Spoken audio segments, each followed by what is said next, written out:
If we return to the word culture, this conception of culture is by no means strange to us. Take the culture of penicillin in a petri dish. In an article on the history of science, we read, by the 1890s, the culture media we know today, with petri dishes, peptones, and agar, were developed. Agar is a culture medium. That is, it is an environment in which to grow, say, a mold culture. Make it grow how? As well as possible. We want the best penicillin growth we can get.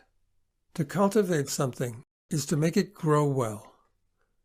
The petri dish setup is designed in nutrition, humidity, temperature to be the best vehicle for good penicillin growth, or, as we could also put it, for the flourishing of penicillin. And this is what Socrates is saying about Athens. In the ancient world, the meaning of good is not mysterious. It is what everyone appreciates in the condition of one fruit compared to another, one organ compared to another, one tool compared to another. And notice that this comparison is not subjective. That is, it is not up to the individual to say what is good. Any individual who says he can't tell the difference, in fact, isn't to be believed, because this is common knowledge. What makes a good human being?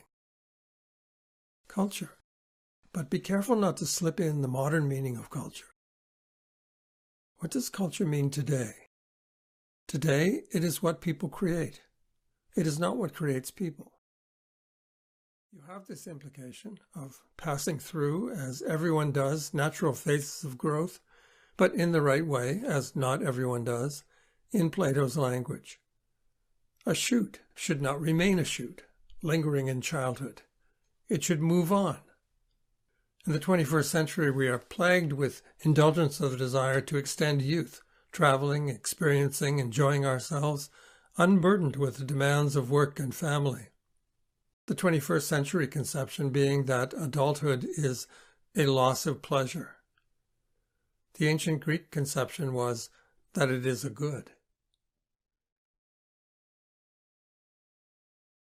We should be careful to notice, however, that this Greek concept of virtue is not entirely equivalent to our notion of virtue.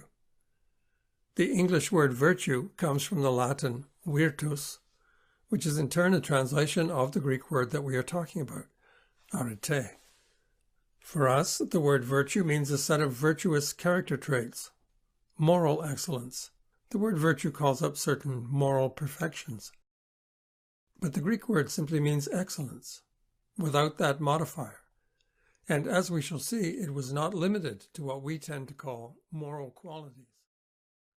In order that we not get sidetracked with our understanding of virtue, I'm going to try to avoid the English equivalents and stick with the Greek word, arete.